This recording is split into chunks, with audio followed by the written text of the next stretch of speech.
Minimalists. I would like to ask you to help me figure out how to get Amazon, specifically Whole Foods, to stop delivering my groceries in plastic.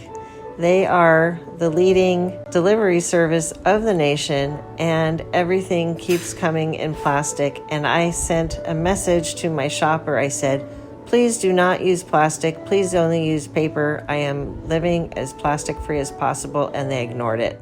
So speaking of changing patterns, Ryan, this is one of the reasons that some of our malls are dying. And so the reason I thought this voicemail stood out is we have a company like Amazon in particular. Now, it started before Amazon, obviously. Right. It's just like Netflix killed Blockbuster, right?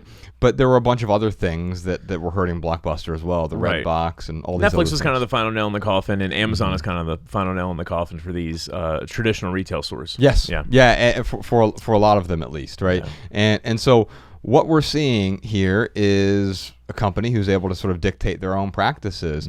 And how do you get Amazon to do something? Regulation. So this podcast is about regulations, isn't it? Yeah, Corinne, I would encourage you to regulate them. and actually, so I know we're saying this in jest, but you will have to regulate them. But regulating them on your individual level means you can't.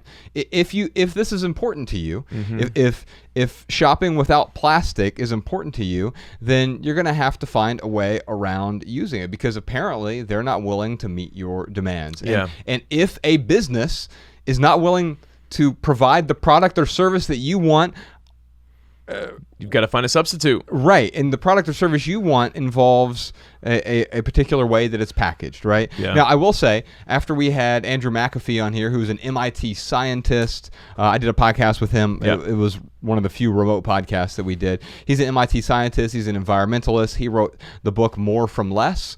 And he has a new essay in Wired magazine. We'll put a link to it in the show notes, but he is an environmentalist, and he has assured me that plastic is not as big of a deal as we make it out to be. And I tend to trust science and scientists. Yeah. Now, here's the thing. I would prefer to use fewer bits of plastic whenever possible. Yeah. I think the message to get from it is, I'm not going to be neurotic about the small things when there are much bigger things I can focus my time, attention, energy, effort on. Isn't some of the lead, I'll have to listen to that podcast. Isn't some of the lead It's an article. Isn't some of the lead in the ocean like due to like some of the plastic pollution? Not all of it, but like, or some of the, like the big, also like the big plastic island that they have in the sea. Yeah. So let's talk about that just briefly. So, and this is again coming from Andrew McAfee. Yeah. He says, hey, if you want your plastic to end up in the ocean, there's only one thing you have to do: recycle it. Which is terrifying to hear. He's like, he said, personally, I will throw my plastic away because I know that it will end up in a landfill and not in the ocean. Well, what people understand, what people don't understand with recycling, is that they only recycle pristinely clean plastic. So if you've got like an Indian to-go container that's stained from Indian food and you put that in the recycling bin, yes, that's going to end up not in a landfill. Right, and it could very possibly end up in the ocean. And the problem is, or this is where minimalism works really well. I'm not about having a zero waste lifestyle, although I really applaud the people who try to live a zero waste lifestyle. Yes. It's fundamentally impossible, but it's if you can get as close to zero as possible, then bravo to you. I think it's phenomenal. But what minimalism does is I consume less, so I produce less waste. So even if I do bring some plastic into my life, I'm bringing far fewer things into my life. Thus, I'm creating less waste, whether it's recyclable waste or landfill waste or whatever it is. It's a byproduct of consuming less. Yeah. So for Corinne here, I totally agree with what you're saying about she has to do the regulation herself. She's got one or two options. She can continue to escalate this as far as she can to get them to stop using plastic bags, but ultimately Amazon gets to decide whether or not they want to honor that request. And if they decide to not honor that request, then Corinne, if you want to live a plastic-free life or as little plastic as possible in your life, you might have to go to the store yourself and put those things in paper bags or reusable bags for that matter. Yeah, or find a company to whom this is important. Ryan and I, we work with our friend Malcolm Fontier on this bag called Packed Bags, and so we have this bag that showed up in our documentary. People kept asking like, where did you get your bag? And like I'm like, there's only 300 that were ever made. I'm sorry. Ryan and I own 1% of the bags that were ever made. You're not going to find one. Right. But somehow people kept reaching out to Malcolm, and so we decided to partner up to make this bag together. We did a Kickstarter for it. It's still available online if you're interested. If you need a bag, here's the thing: you probably don't need a new bag. If you do, it's the best bag I've ever used. But in the whole process, we decided we don't want any plastic at all involved in the entire shipping process and the manufacturing. And so what we did was we made sure that we're not packaging this thing with plastic. And that's really hard because they put plastic on everything. On the zippers, around everything. The bag, the wrapping, everything. Isn't it unfortunate that, because it costs us a little bit more to do it this way. Significantly. So it's unfortunate that it costs more to do the right thing.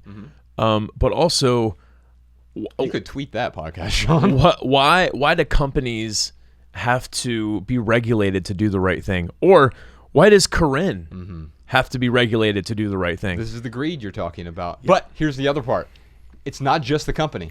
We are also greedy. Exactly. We are asking companies, I want it for $1. I want free shipping. I want it in my door in 2 hours. Yeah.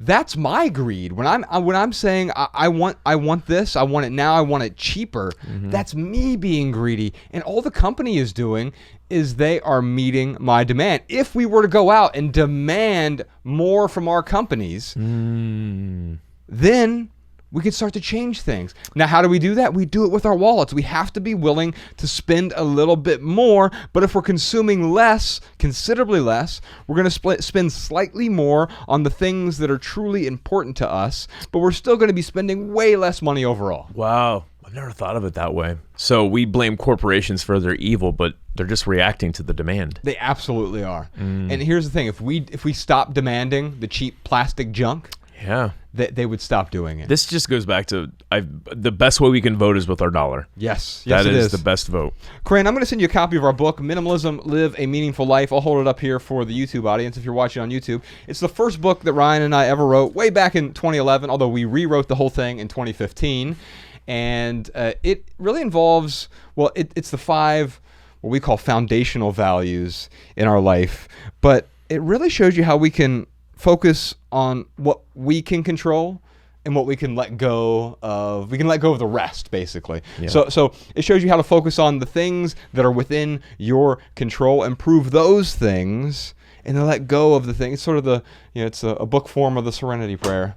But control the things that you can and let go of the things that you can't.